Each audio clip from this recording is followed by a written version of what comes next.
Hello students, welcome to online classes of cat ji. बच्चों, आज हम लोग अमीन्स चैप्टर में कंटिन्यू करेंगे विथ मेथड्स ऑफ प्रिपरेशन और कुछ इम्पॉर्टेंट नेम रिएक्शंस पढ़ेंगे जिनका हम इस्तेमाल करते हैं अमीन के प्रिपरेशन में। तो शुरुआत किया जाए मेथड 4 फॉर प्रिपरेशन ऑफ अमीन से। 3 मेथड हम लोग पिछले क्लास में पढ़ चुके हैं। पहला था रिडक्शन, ठीक है, दूसरा था अमोनोलिसिस और तीसरा था गैब्रियल थैलिमाइड सिंथेसिस, ठीक है। आज हम लोग चौथा important method for preparation of amines पढ़ने जा रहे हैं और कुछ नेम रिएक्शन है जो एक जैसे हैं, ठीक है, जैसे Hofmann reaction, Hofmann degradation reaction भी इसको कहते हैं, कर्टियस रिएक्शन और लॉसेंट रिएक्शन जो बिल्कुल इन्हीं की तरह है। तो समझा जाए इन रिएक्शंस में हो क्या रहा होगा।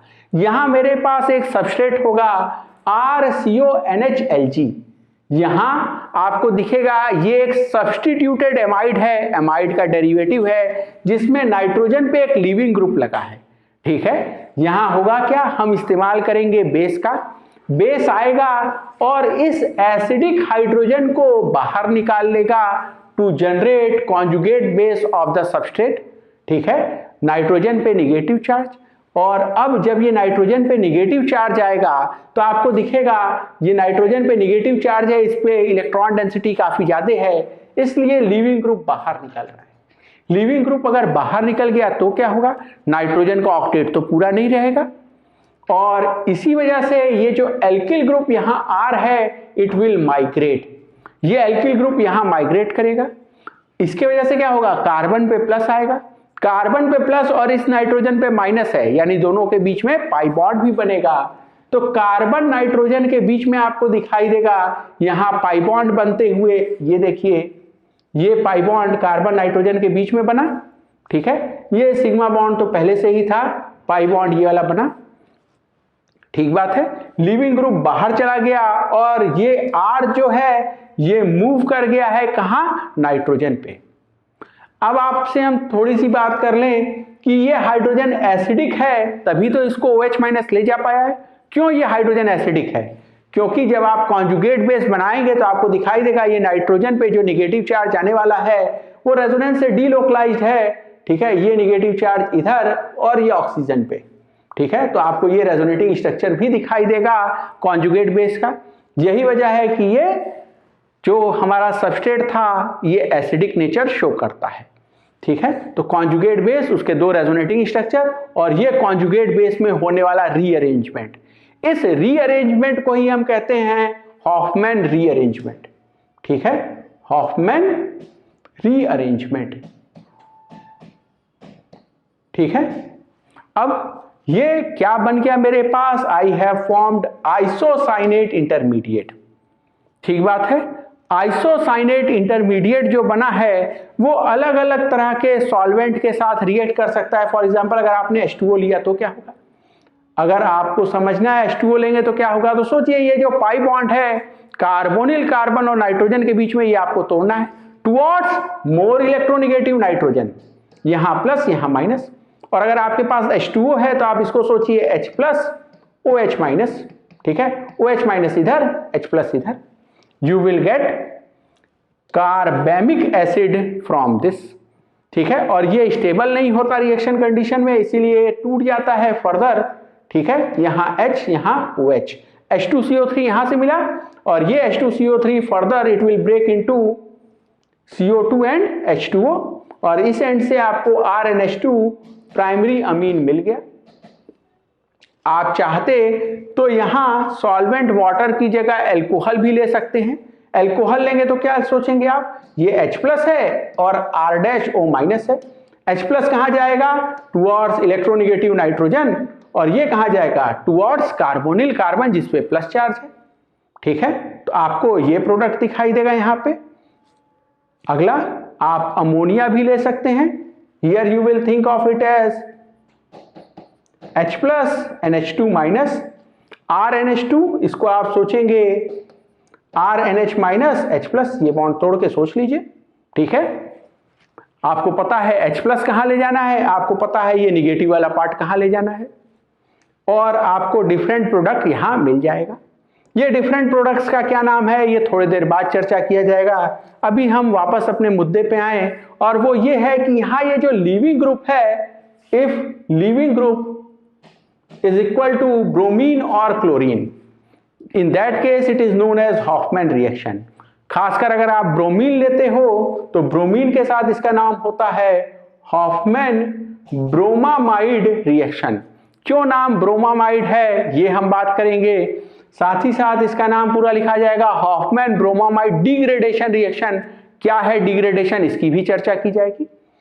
अगला हम सोचें कि अगर ये लीविंग ग्रुप यहां N2+ होता, आपको पता है N2 is excellent leaving group, ठीक है। ये बाहर कैसे निकलेगा Lg- की तरह, तो यहां कैसे निकलता है Br- की तरह, यहां कैसे निकलेगा N2 की तरह, ठीक है। तो अगर ये N2 की तरह बाहर निकलेगा, एक्सीलेंट लीविंग ग्रुप है, तो इस रिएक्शन का नाम होगा कर्टियस रिएक्शन। ये साथ ही साथ कार्बोक्सिलेट की तरह भी बाहर निकल सकता है, RCOO- की तरह, ठीक है। और उस केस में इस रिएक्शन का नाम होगा लॉसेन रिएक्शन। तो आइए अब हम लोग एक एक करके समझा जाए। सबसे पहले देखा जाए हॉफमैन ब्रोमामाइड डिग्रेडेशन रिएक्शन, ठीक है। हॉफमैन साइंटिस्ट का नाम है, इसका नाम ब्रोमामाइड क्यों है, डिग्रेडेशन क्यों कह रहे हैं हम इसको, इसकी अब हम लोग चर्चा करेंगे। So this is Hofmann bromamide degradation reaction. तो हॉफमैन ब्रोमामाइड डिग्रेडेशन रिएक्शन में क्या होगा, आपका सबस्ट्रेट एमाइड, ठीक है, ये रिएक्ट करेगा Br2 के साथ in presence of base NaOH, ठीक है, और आपको प्रोडक्ट मिलेगा RNH2 1 डिग्री अमीन। आपको दिख रहा होगा कि ये एक कार्बन जो कि रिएक्टेंट में था वो प्रोडक्ट में नहीं है, क्योंकि it will escape either as CO2 और इट विल ये CO2 NaOH के साथ रिएक्ट करके Na2CO3 सोडियम कार्बोनेट बना लिया है, ठीक है। तो ये एक कार्बन बाहर निकल गया, इनऑर्गेनिक फॉर्म में चला गया, ठीक है, अपने ऑर्गेनिक कंपाउंड में एक कार्बन कम हो गया है। किससे, अगर मैं रिएक्टेंट एमाइड की मैं बात करूं तो यहां जितना कार्बन है उससे एक कार्बन कम हो गया, इसीलिए मैं इसको कहता हूं डिग्रेडेशन। एज इफ कार्बन रखना एक स्टेटस सिंबल है, ठीक है, आप में कार्बन कम हो गया तो आपका डिग्रेडेशन हो गया, ठीक बात है। तो यहां हम कुछ इंपॉर्टेंट बातें समझे। पहला, 1 degree amine RNH2 is the product, यहां 1 डिग्री अमीन ही प्रोडक्ट बनेगा, ठीक बात है। 2 डिग्री 3 डिग्री अमीन नहीं बन सकता। दूसरी बात, it is degradation reaction as product RNH2 has 1 less carbon than the reactant RCONH2। Basically ये वाला कार्बन CO2 के फॉर्म में या वही CO2 कैप्चर करके NaOH सोडियम कार्बोनेट बना दे, उस फॉर्म में चला गया। आगे चला जाए और अब हम लोग बात किया जाए इस रिएक्शन का मैकेनिज्म क्या है। थोड़ी बात हम पहले ही कर चुके हैं, ठीक है, लेकिन अब डिटेल में बात करने का समय है। तो सबसे पहले समझा जाए RCONH2 एमाइड, इसका एसिडिक स्ट्रेंथ है pK है 15, यानी ये हाइड्रोजन एसिडिक है जिसको बेस OH- ले जा सकता है। अगेन आप समझेंगे कि OH- H2O बना रहा है और एमाइड pK 15, तो 15 ये H2O का 15.7, तो ये रिएक्शन बैकवर्ड भी जा रहा होगा, ठीक है। लेकिन जानबूझ के मैं इक्विलिब्रियम का साइन नहीं दिखाता, ठीक है, ज्यादा कॉम्प्लेक्स क्यों बनाना है इस मैकेनिज्म को, ऑलरेडी जो कॉम्प्लेक्स है। तो आप समझिए ये एमाइड और ये उसका कॉन्जुगेट बेस बन गया, यहाँ नाइट्रोजन पे निगेटिव चार्ज है, ये निगेटिव चार्ज ऑब्वियसली रेजोनेंस से डीलोकलाइज्ड है, आप चाहें तो ये इसका रेजोनेटिंग स्ट्रक्चर भी बना सकते हैं, ठीक है। अब बात किया जाए, ये अटैक करेगा Br2 पे और वहां से Br+ खींच लेगा और बना देगा ये इंटरमीडिएट जो है ब्रोमामाइड, ठीक है। सही शब्दों में कहा जाए तो ये एमाइड है, ये देखिए इतना हिस्सा ये एमाइड है और ये जो ब्रोमीन है वो नाइट्रोजन पे लगा है, तो N ब्रोमो एमाइड है ये, ठीक है। लेकिन ये N हटा दिया जाए और साथ में पढ़ लिया जाए इसको ब्रोमामाइड, ठीक है। तो इसीलिए इस रिएक्शन का नाम हॉफमैन ब्रोमामाइड डिग्रेडेशन रिएक्शन। तो ब्रोमामाइड शब्द इसलिए क्योंकि यहां इंटरमीडिएट ब्रोमामाइड बनता है। अब ये जो ब्रोमामाइड है इसमें ये हाइड्रोजन अभी भी एसिडिक है, फिर से OH- आएगा, ठीक है, और ये वाला एसिडिक हाइड्रोजन ले जाएगा, फिर से कॉन्जुगेट बेस बनाया। अब देखिए इस नाइट्रोजन पे माइनस चार्ज है, ठीक है, इस नाइट्रोजन पे माइनस चार्ज है और ये ब्रोमीन लीविंग ग्रुप है, बढ़िया लीविंग ग्रुप है, Br माइनस की तरह बाहर निकल सकता है। ये ब्रोमीन अगर Br माइनस की तरह बाहर निकल गया, ठीक है, तो अब आपको दिखाई देगा जिस नाइट्रोजन पे नेगेटिव चार्ज था, ठीक है, अब उसका ऑक्टेट पूरा नहीं हो रहा है, इसलिए बगल से एल्किल ग्रुप माइग्रेट करेगा। आप चाहें तो यहां से दिखाएं जैसा हमने पिछली बार किया था, या रेजोनेटिंग स्ट्रक्चर से दिखाना ज्यादा आसान पड़ता है, तो आप समझिए ये ऑक्सीजन पे नेगेटिव चला गया, ऑक्सीजन का नेगेटिव इधर आया, अब इस कार्बन का 4 बॉन्ड पूरा हो जाएगा, इसको कोई जरूरत नहीं है इस बॉन्ड को बनाने की, ठीक है, तो ये बॉन्ड इसने तोड़ दिया, R माइनस यहां से निकल सकता है और यहां से Br माइनस गया और R माइनस उसकी जगह जाके लग गया, ठीक है। Anyway you can think that isocyanate intermediate will be formed. ध्यान रखिएगा यहां नाइट्रीन इंटरमीडिएट नहीं मिलता है। जो आज से 20 साल पुरानी किताबें थी उसमें यह रिएक्शन नाइट्रीन इंटरमीडिएट में पढ़ाया जाता था, चैप्टर का नाम ही होता था नाइट्रीन इंटरमीडिएट। लेकिन रिसेंट एक्सपेरिमेंटल एविडेंस ये सजेस्ट करते हैं कि नाइट्रीन एक्चुअली यहां बनता नहीं है, तो बढ़िया होगा कि हम लोग ये सही बात जाने, नाइट्रीन न बनाएं, आइसोसाइनेट इंटरमीडिएट बनाएं, क्योंकि ये R माइनस का यहां माइग्रेशन जो है वो कॉन्सर्टेड मैकेनिज्म के थ्रू हो रहा है। ऐसा नहीं हो रहा है कि Br माइनस पहले निकल गया, ठीक है, और फिर ये R माइनस दूसरे स्टेप में आया, नहीं, कॉन्सर्टेड है। सही चीज जाना जाए, सीधे डायरेक्टली आइसोसाइनेट बनाया जाए और जाना जाए ये जो प्रोसेस है R माइनस का यहां माइग्रेशन होना उसी समय जिस समय ये Br माइनस बाहर निकल रहा है, साथ ही कार्बन ऑक्सीजन के बीच में पाई बॉन्ड बनना, ये सब एक साथ हो रहा है, एक ही स्टेप में हो रहा है, कॉन्सर्टेड प्रोसेस है और इसी का नाम है हॉफमैन रीअरेंजमेंट। ठीक बात है।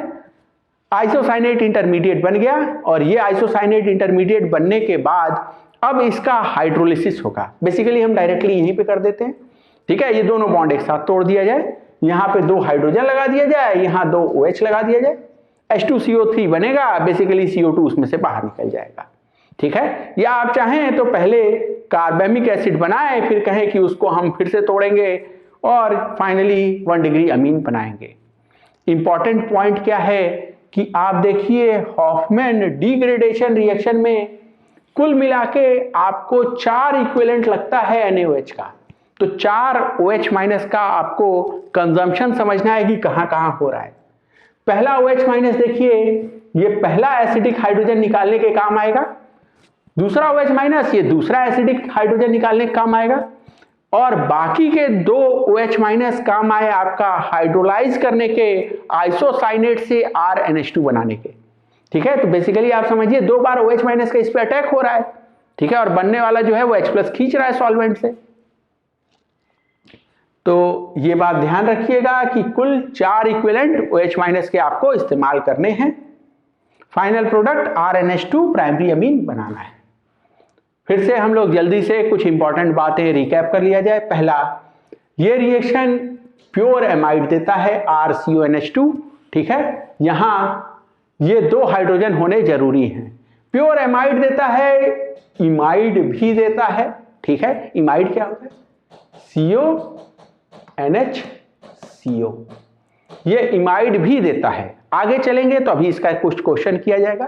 तो इमाइड भी देगा और प्योर एमाइड देगा, इम्प्योर एमाइड नहीं देगा। इम्प्योर एमाइड कौन होता है?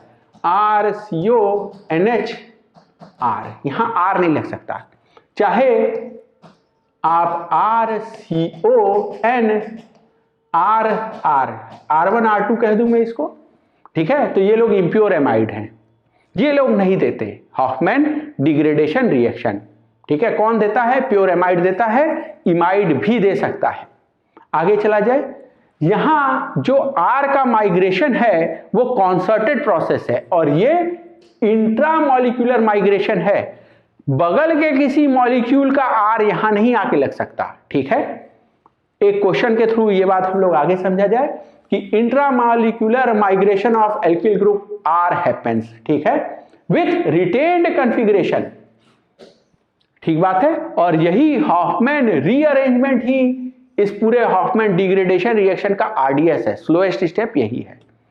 अगला पॉइंट, इंटरमीडिएट यहां आइसोसाइनेट बनता है, ठीक है। कुछ पुरानी बुक्स में आपको नाइट्रीन मिलेगा, लेकिन जानिए कि नाइट्रीन इंटरमीडिएट नहीं है। ठीक बात है। अगला, जितना ज्यादा माइग्रेटरी एप्टीट्यूड होगा आपके एल्किल ग्रुप का या एरिल ग्रुप का आर का, उतना बढ़िया रिएक्टिविटी आपको देखने को मिलेगा। क्यों? क्योंकि आपको पता है intramolecular migration of alkyl group R with retained configuration is the RDS. जितना ज्यादा माइग्रेटरी एप्टीट्यूड उतना ज्यादा रिएक्टिविटी। चलिए कुछ छोटे छोटे क्वेश्चंस के थ्रू हम लोग ये सारी बातें जल्दी से समझ लिया जाए। तो पहला question, it says compare reactivity for Hofmann bromamide reaction. Hofmann bromamide reaction के लिए रिएक्टिविटी कंपेयर करना है। बेसिकली आपको पता है reactivity is proportional to migratory aptitude, ठीक है, एप्टीट्यूड ऑफ आर। आर भी हो सकता है, एरिल ग्रुप भी हो सकता है, ए आर। देखा जाए, यहां देखिए किस ग्रुप को माइग्रेट करना है, इसको, और इनका माइग्रेटरी एप्टीट्यूड मुझे इसका ऑर्डर जानना चाहिए। और मुझे क्या पता है, माइग्रेटरी एप्टीट्यूड जो है it is proportional two electron density. Electron density के प्रोपोर्शनल है, इसका मतलब इलेक्ट्रॉन डोनेटिंग ग्रुप होगा तो माइग्रेटरी एप्टीट्यूड ज्यादा होगा, और इलेक्ट्रॉन विड्रॉइंग ग्रुप हो गया तो इलेक्ट्रॉन डेंसिटी कम, माइग्रेटरी एप्टीट्यूड कम। तो मुझे पता करना है इसको, अगर मैं रेफरेंस कर दूं, ठीक है, रेफरेंस कहूं तो कहां इलेक्ट्रॉन डोनेटिंग ग्रुप लगा है उसका माइग्रेटरी एप्टीट्यूड ज्यादा होगा। तो OCH3 प्लस M से इलेक्ट्रॉन डेंसिटी बढ़ा रहा है, OCH3 CH3 प्लस H से बढ़ा रहा है, ठीक है। यहां NO2 ये तो माइनस M से कम कर रहा है, यहां ये CH3, ठीक है, ध्यान दीजिएगा ये ऑर्थो पोजीशन पे लगा हुआ है, तो इसका इलेक्ट्रॉनिक इफेक्ट से कहीं ज्यादा इंपॉर्टेंट होगा इसका स्टेरिक हिंड्रेंस, ठीक है, ये स्टेरिकली हिंडर्ड है, ठीक बात है। ये माइग्रेशन में परेशानी क्रिएट करता है, ये बात हम लोग माइग्रेटरी एप्टीट्यूड में कर चुके हैं, और ई तो सबसे खराब हो गया। अब आगे बात किया जाए, सबसे बढ़िया कौन, ए, क्योंकि प्लस M से इलेक्ट्रॉन डेंसिटी OCH3 ने बढ़ा दिया। CH3 का कमजोर इलेक्ट्रॉन डोनेटिंग इफेक्ट है प्लस H, तो इसके बाद इसका नंबर, फिर रेफरेंस केस अपना, क्योंकि NO2 तो इलेक्ट्रॉन विड्रॉइंग ग्रुप है, माइनस M से ये इलेक्ट्रॉन विड्रॉ करता है, ठीक है।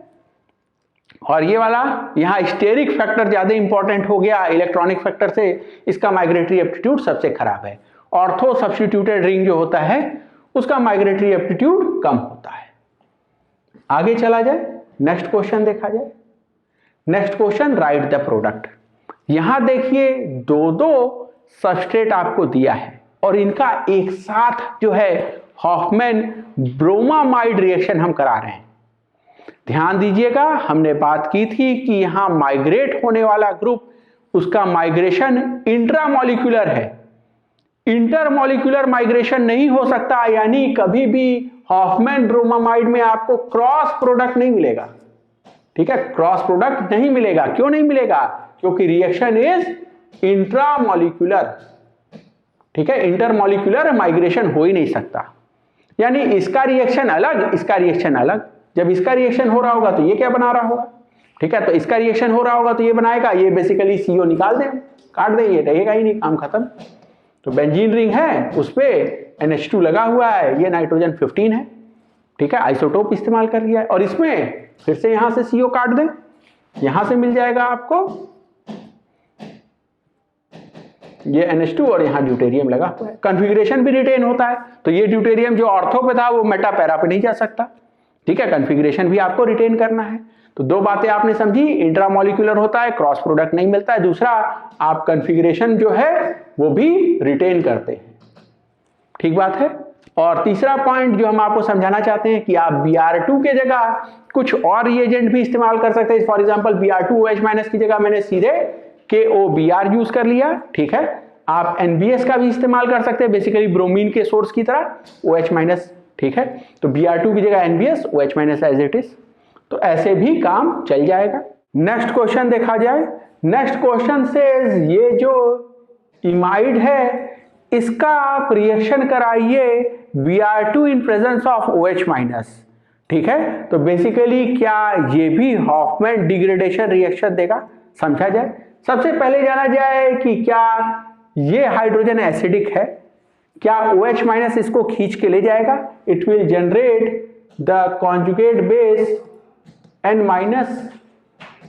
ठीक है। ये नेगेटिव चार्ज दोनों ओर डीलोकलाइज्ड होगा। हम पहले बात कर चुके हैं कि इमाइड जो है ये एसिडिक हाइड्रोजन रखता है, ये हाइड्रोजन एसिडिक होता है, तो ये बन गया। और ये अटैक करेगा Br2 पे, बेसिकली यहां से Br खींच लेगा and this will generate this molecule. यहां नाइट्रोजन पे अब Br लग गया, बेसिकली इसने अटैक किया, Br माइनस को बाहर निकाला, या आप सोच सकते हैं Br प्लस यहां आके लग गया, ठीक है। तो अब इस पे बात किया जाए, क्या ये भी फर्दर रिएक्शन देगा? समझिए आपके पास सिस्टम में अंदर OH माइनस मौजूद है, अब ये OH माइनस इस पे अटैक करेगा और ये पूरा का पूरा लीविंग ग्रुप की तरह बाहर निकलेगा।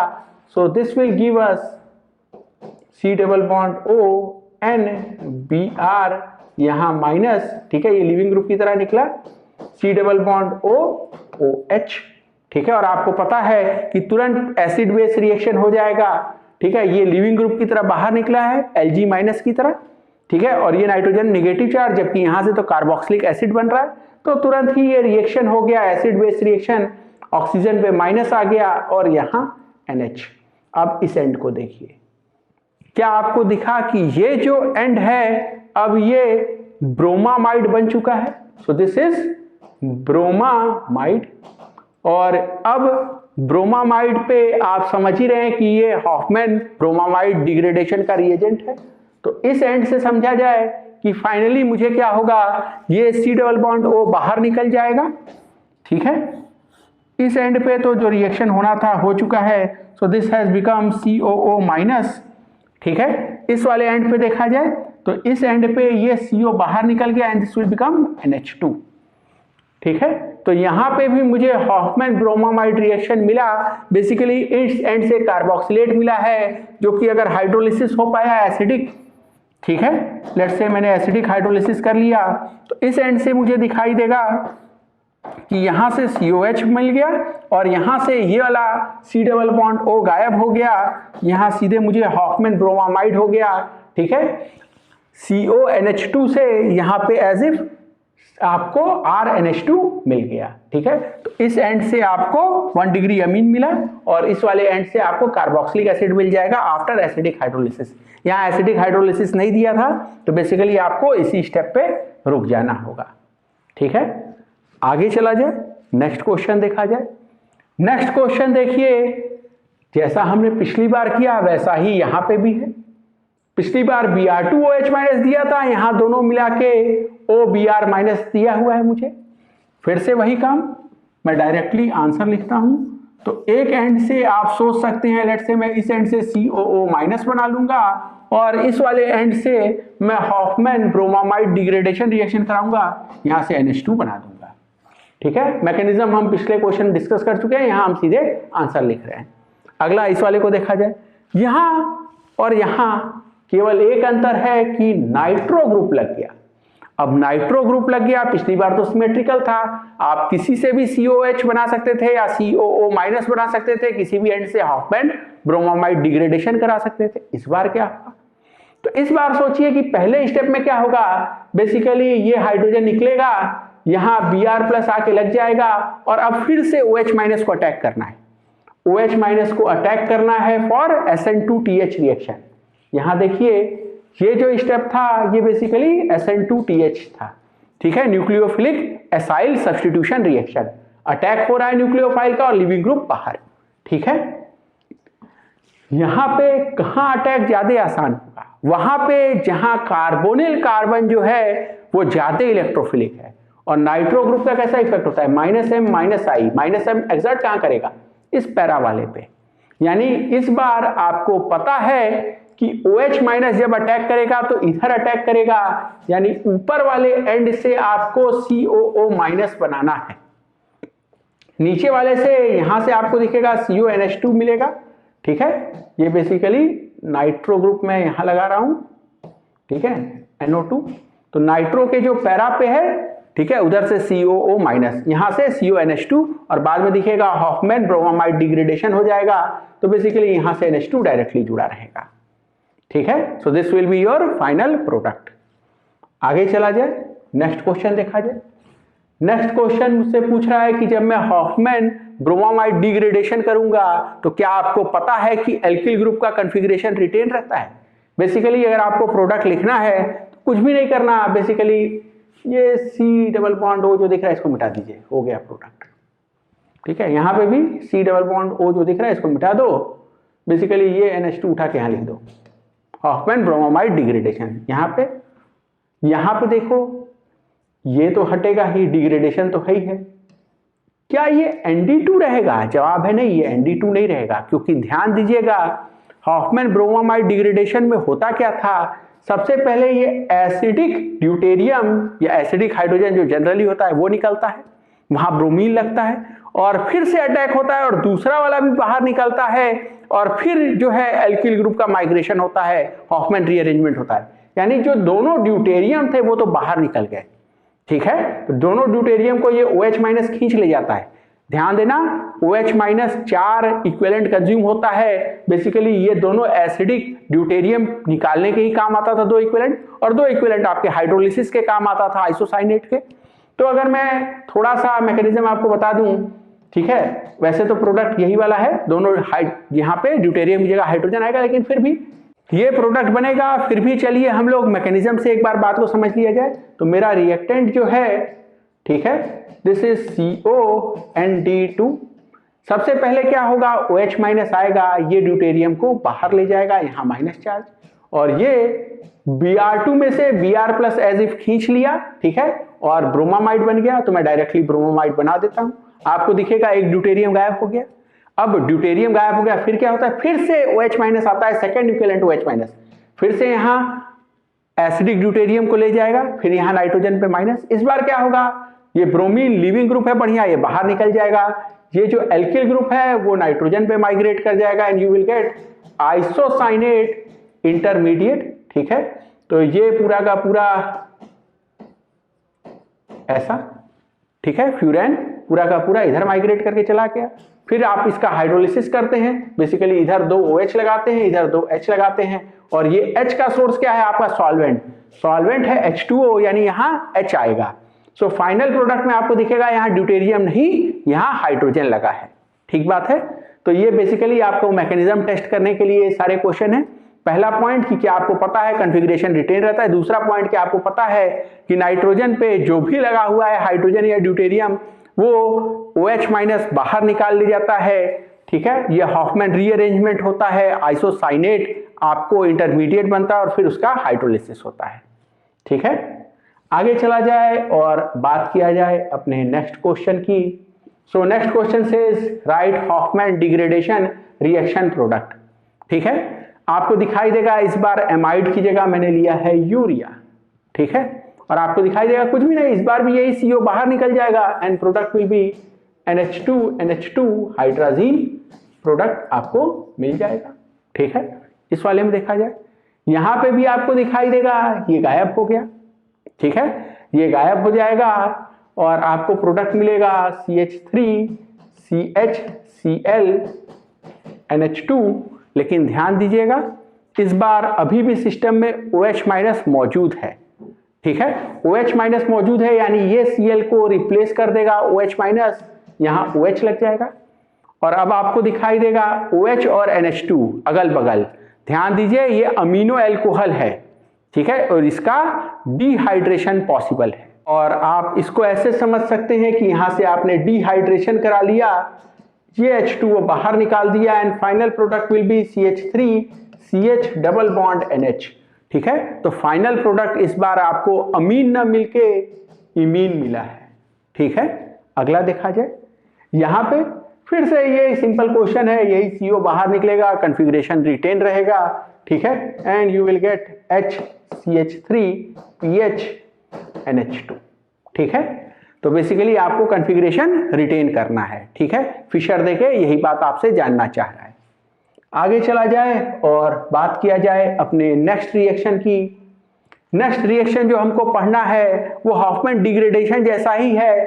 ठीक है, थोड़ा अंतर है, लीविंग ग्रुप बदल जाता है। This is Curtius reaction. Curtius reaction में क्या होगा, तो कर्टियस रिएक्शन का सबसे पहले हम जाने कि सबस्ट्रेट कैसे बनता है। सबस्ट्रेट कैसे बनेगा, लेट्स से मेरे पास इनिशियली RCOOH है, इसको मैंने रिएक्ट करा लिया हाइड्राजीन के साथ टू प्रिपेयर RCONH NH2, या मैं SOCl2 के साथ रिएक्ट करा के इससे एसिल क्लोराइड बना लूं। ठीक है, फिर इसको मैं रिएक्ट कराऊं HNO2 के साथ। आगे चलेंगे तो हम लोग पढ़ेंगे कि HNO2 is source of NO+ electrophile. ठीक है, और ये इस RCONH NH2 को कन्वर्ट कर देगा N3 में एसाइल एजाइड बना देगा। यही काम आप Na-N3- के साथ भी करा सकते थे। आप सोच सकते थे N3- एक न्यूक्लियोफाइल और इसको बाहर निकाल दिया। एसाइल एजाइड एक बार आपने बना लिया तो जानिए कि कर्टियस रिएक्शन यहां से शुरू होता है। ठीक है, कर्टियस स्टार्ट्स हियर। अभी तक हम पढ़ रहे थे कि जो मेरा कर्टियस का सबस्ट्रेट है, रिएक्टेंट है एसाइल एजाइड, वो कैसे बनेगा। एसाइल एजाइड के स्ट्रक्चर के बारे में भी बात कर लिया जाए तो ये है एसाइल एजाइड का स्ट्रक्चर। आप देख सकते हैं ये नाइट्रोजन का निगेटिव चार्ज इस पाई बॉन्ड के साथ रेजोनेंस में है, तो ये स्ट्रक्चर भी सोच सकते हैं। और यही वजह है कि देखिए ये रहा मेरा लीविंग ग्रुप जो कि बाहर निकलने को एकदम तैयार है। साथ ही साथ आप देखिए यहां मुझे बेस की आवश्यकता भी नहीं, नाइट्रोजन पे तो ऑलरेडी निगेटिव है। Leaving group excellent leaving group है, इनफैक्ट यही तो सबसे बढ़िया लीविंग ग्रुप होता था। ठीक है, N2 से बढ़िया तो कोई लीविंग ग्रुप है ही नहीं। तो सबसे बढ़िया लीविंग ग्रुप N2 है, बाहर निकलने को बिल्कुल तैयार, नाइट्रोजन पे ऑलरेडी निगेटिव है। आप समझ सकते हैं ठीक है कि ये इधर जाएगा, पाई बॉन्ड बनेगा, कार्बन का टेट्रावैलेंसी पूरा, ये R इधर माइग्रेट कर गया, हॉफमैन रीअरेंजमेंट। ठीक है, और ऐसा काम हम लोग करा सकते हैं सिर्फ और सिर्फ थर्मल डीकंपोजिशन से। ठीक है, इस बार मुझे बेस की आवश्यकता नहीं है क्योंकि इस नाइट्रोजन पे आप देखिए ऑलरेडी निगेटिव है। ठीक है, यहाँ एसिडिक हाइड्रोजन थोड़े है जिसको निकालने के लिए मुझे बेस की आवश्यकता पड़े। आराम से यहाँ निगेटिव आपको इस रेजोनेटिंग स्ट्रक्चर में दिखा, एक्सीलेंट लीविंग ग्रुप दिखा, हॉफमैन रीअरेंजमेंट होने को तैयार है। तुरंत मुझे आइसोसाइनेट प्रोडक्ट मिल गया। और अच्छी बात क्या है कि यही आइसोसाइनेट पे आप कहेंगे कि कर्टियस रिएक्शन खत्म हो गया, आइसोसाइनेट मिल गया। अब आप आइसोसाइनेट को वैरायटी ऑफ सॉल्वेंट के साथ ठीक है रिएक्ट करा सकते हैं। अगर आपने वाटर के साथ रिएक्ट कराया तो आपको पहले कार्बेमिक एसिड मिलेगा, फिर आप सोचिए ये दोनों बॉन्ड टूट गया, आपको RNH2 CO2 मिल गया। ठीक है, बेसिकली हाइड्रोजन इधर, OH इधर, H2CO3 जो बना उसमें से CO2 और H2O बाहर। ठीक है, आगे देखा जाए अगर आपने CH3OH के साथ रिएक्ट कराया तो क्या होगा। अब आप सोचिए कि सिर्फ एक ही पाई बॉन्ड टूटा। ठीक है, तो आप समझेंगे इसको C double bond O double bond N R, और यहां से आपने बॉन्ड तोड़ लिया, कार्बन पे प्लस, नाइट्रोजन पे माइनस, यहाँ H+। ठीक है, और इधर आपका CH3O-, ये दोनों जोड़ दिया तो आपको प्रोडक्ट क्या दिखेगा, RNH C double bond O OCH3। ये जो बनने वाला प्रोडक्ट है इसका नाम है कार्बामेट। ठीक है, नाम मैं बता रहा हूं, जरूरी नहीं है आपको याद करना। अगला इसी तरह समझ लिया जाए, अगर आपके पास आइसोसाइनेट है RN double bond C double bond O, इस बार बॉन्ड तोड़िए। ठीक है, यहाँ माइनस यहाँ प्लस, जहां माइनस लिखे हैं वहां H+ ले जाइए और इस हिस्से में ले जाइए NH- CH3। ये दोनों बॉन्ड जोड़ दीजिए, इन दोनों को जोड़ दीजिए। ठीक है, here you will get RNH C double bond O NH CH3 and this is urea derivative. ये देखिए ये इतना हिस्सा। ठीक है, अगर ये NH2 CuNH2 होता तो इसको यूरिया कहते। यहां भी R एल्किल ग्रुप लगा है, इधर भी एक R मिथाइल ग्रुप लगा है। ठीक है, that's why it is called as urea derivative. ठीक बात है। अगला रिएक्शन हम लोग पढ़ा जाए and next reaction is Lossen reaction. ठीक है, यहां मैं बात नहीं करूंगा कि लॉसेंट का स्टार्टिंग मटेरियल हाइड्रोऑक्सामेट ईस्टर आपने कैसे बनाया। ठीक है, हम यहीं से शुरुआत करते हैं। ये मेरा सबस्ट्रेट है, आपको दिखाई देगा ये मेरा लीविंग ग्रुप है। ठीक है, ठीक बात है। सबसे पहले आपको दिखाई देगा बेस आएगा, एसिडिक हाइड्रोजन को ले जाएगा, इस नाइट्रोजन पे निगेटिव आएगा, यहां निगेटिव आया, ये लीविंग ग्रुप बाहर, ये एल्किल ग्रुप इधर, और यहां double bond. So you will gate isocyanate from here, और इसका हाइड्रोलिसिस कर लीजिए। बेसिकली ये बॉन्ड तोड़ दीजिए, 2 हाइड्रोजन इस साइड, 2 OH इस side, you will get 1 degree amine RNH2 as the product. ठीक है, ये भी आपको 1 डिग्री अमीन बनाने के काम आया। तो देखिए, आप चाहे हॉफमैन ब्रोमामाइड डिग्रेडेशन की बात करें, लॉसेन की बात करें या कर्टियस की बात करें, ये सभी के सभी किस काम आते हैं? 1 डिग्री अमीन बनाने के काम आते हैं। एक जैसे ही रिएक्शन है, बस लिविंग ग्रुप बदला है। ठीक है, हॉफमैन ब्रोमामाइड डिग्रेडेशन में अगर आप ब्रोमामाइड कह देंगे, इसका मतलब ब्रोमीन वहां लिविंग ग्रुप था, क्लोरीन भी हो सकता था हेलोजन। ठीक है, आप अगर लॉसेन की बात कर रहे हैं तो यहां आपको लिविंग ग्रुप दिख रहा है R-CO। ठीक है, और अगर आप यही बात करते कर्टियस की तो वहां एक्सीलेंट लिविंग ग्रुप N2 बाहर निकल रहा होता। ठीक है, आगे चला जाए और इनसे मिलता जुलता थोड़ा थोड़ा इनके जैसा रिएक्शन श्मिट रिएक्शन पढ़ा जाए। ठीक है, श्मिट रिएक्शन में मैं मैकेनिज्म में नहीं जाऊंगा, मैं सिंपली आपको रिएक्टेंट और प्रोडक्ट बता देता हूं। तो श्मिट रिएक्शन में आप रिएक्टेंट यूज कर सकते हैं कार्बोक्सिलिक एसिड और उसका रिएक्शन करा सकते हैं हाइड्राजोइक एसिड के साथ। ठीक है, HN3 के साथ। This is followed by dilute H2SO4 के साथ हाइड्रोलिसिस। इस केस में आपको 1 डिग्री अमीन RNH2 मिलेगा। और अगर यही रिएक्शन आप कीटोन के साथ कराते, ठीक है, तो उस केस में आपको एमाइड प्रोडक्ट मिलता। श्मिट रिएक्शन आप थोड़ा सा याद रखिएगा, ठीक बात है, इसका मैकेनिज्म का चर्चा हम लोग नहीं कर रहे हैं। एक छोटा सा क्वेश्चन ताकि मुझे ये सब मिलते जुलते रिएक्शन याद हो जाएं। So it says match the column. इस तरफ आपको कुछ नेम रिएक्शन दिए हैं, इस तरफ वो रिएक्शन लिखा है, आपको मैच करना है।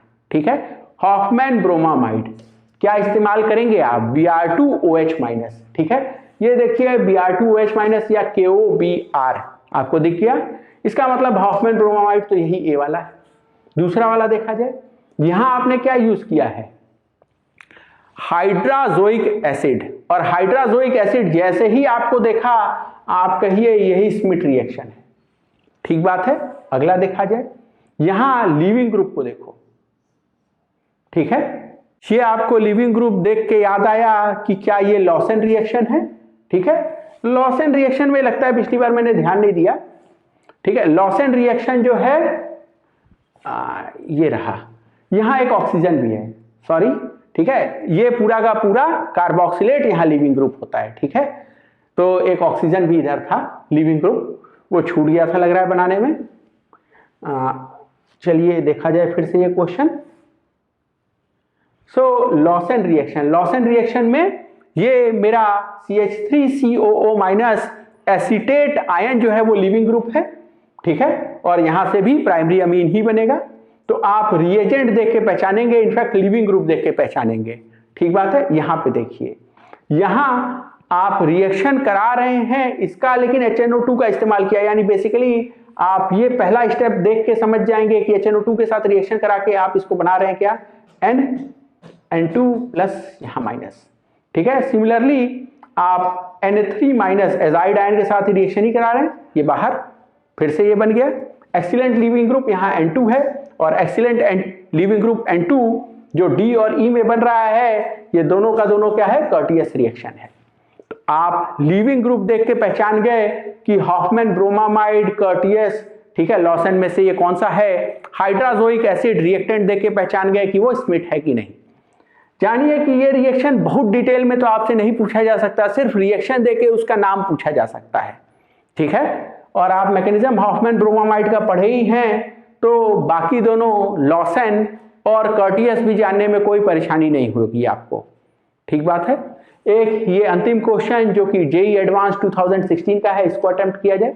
ठीक है, सबसे पहले देखा जाए, ये आपके पास सबस्ट्रेट दिया है, मैंने इसको KMnO4 इन एसिडिक मीडियम, लगता है विग्रस ऑक्सीडेशन कराया है, P बना लिया। P बनने के बाद आप उसको अमोनिया के साथ हीट कर रहे हैं, Q बना। Q का रिएक्शन Br2OH- के साथ, या तो ये हेलो फॉर्म रिएक्शन होगा या हॉफमैन ब्रोमामाइड डिग्रेडेशन भी हो सकता है। और एक में तो डायरेक्टली हीट कर लिया है, अच्छा, हीट करके S बना है, और S का कुछ फर्दर रिएक्शन कराया है। तो धीरे धीरे करके कुछ बनाया जाए तो आगे बात समझ में आए। सबसे पहले यहां irrespective of the alkyl group, जब आप विग्रस ऑक्सीडेशन करेंगे तो आपको दोनों जगहों से COH मिल जाएगा। ठीक है, एसिडिक मीडियम दिया है इसीलिए मैंने थैलिक एसिड बनाया। ठीक है, उसका डाई एनायन कॉन्जुगेट बेस नहीं बनाया, थैलिक एसिड बन गया। तो ये बन गया थैलिक एसिड। अच्छा, थैलिक एसिड का रिएक्शन अमोनिया के साथ, तो ये तो पहले अमोनियम सॉल्ट बनाता लेकिन हीट भी कर दिया, इसका मतलब एमाइड बनाने को कह रहा है। तो दोनों जगह से आप समझिए यहाँ NH3 का 2 इक्विवेलेंट इस्तेमाल करना है अपने को, ठीक है। तो दिस विल गिव CONH2 और यहां से भी CONH2, ठीक है। ध्यान दीजिएगा, अगर हीटिंग नहीं दिया होता, ठीक है, तो मैं सिर्फ ये कहता कि यहां से COO- और NH4+ बनेगा, ठीक है, यहां से भी COO- NH4+। Acid base reaction करा के छोड़ देता, लेकिन इसने हीटिंग कह दिया, इसीलिए मैं यहां नहीं रुका, इनफैक्ट मैं एमाइड बना दिया, दोनों जगहों पे CONH2 बना दिया। अब आगे ये कह रहा है फर्दर हीटिंग, यहीं से मुझे मिला क्लू कि एक बार पहले भी हीट किए थे, अभी फिर से हीट कर रहे हो, यानी डायरेक्टली आप देखिएगा S जो है इसको थैलीमाइड बनाइएगा, ठीक है, ये है थैलीमाइड। आप यहीं पे थैलीमाइड मत बना लीजिएगा, ठीक है। आगे देखा जाए Br2OH-। अच्छा, इसका रिएक्शन करा रहे हो तुम Br2OH- के साथ, ठीक है। अगर इसका रिएक्शन करा रहे हो, इसका मतलब आप दोनों जगह से हॉफमैन ब्रोमोमाइड डिग्रेडेशन कराना चाहते हो। आप गलती कर सकते थे कि ये थैलीमाइड ही अगर क्यू बना देते और उसका कराते तो एक एंड पे NH2 दिखता है, एक जगह पे COO- मिल जाता, ठीक है। ये काम नहीं करना है, 2 बार हीटिंग आपको इंडिकेशन दिया हुआ है, ठीक है। तो दिस इज थैलीमाइड। चलो भाई, ये थैलीमाइड का रिएक्शन कराना है, यहां मुझसे KOH छूट गया है, ठीक है। तो KOH पहले आएगा, KOH आएगा, ये एसिडिक हाइड्रोजन को ले जाएगा, ये माइनस चार्ज यहां, ये बिहेव करेगा, यहां से SN2 भी दे सकता है यहां पे जाके, ठीक है। ये OET इसको भी बाहर निकाल सकता है। खैर, इस एंड पे जो भी रिएक्शन हो, ईस्टर से अगर एमाइड बन भी गया तो भी आप एसिडिक हाइड्रोलिसिस कर रहे हैं, उसको तो COH में ही कन्वर्ट कर लेंगे।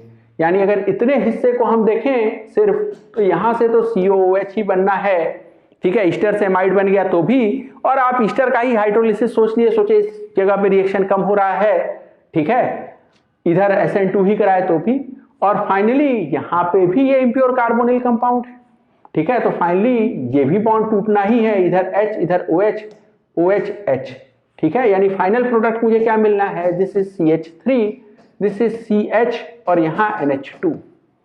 अच्छा, ये क्या बन गया, क्या ये एक अमीनो एसिड है, ठीक है। अमीनो एसिड, कौन सा amino acid, COOH principal functional group के रेस्पेक्ट में ये अल्फा कार्बन, अल्फा पोजीशन पे NH2 लगा है, यानी अल्फा अमीनो एसिड है, and it's name is alanine, ठीक है, शॉर्ट फॉर्म एब्रिविएशन ALA। तो आप देखिए कि एक ही क्वेश्चन में आपको कई सारे कॉन्सेप्ट पूछे गए हैं, एक बायोमोलिक्यूल का अमीनो एसिड भी फाइनल प्रोडक्ट बना के उस चैप्टर को भी टच कर लिया गया। With this question we end for today, thank you.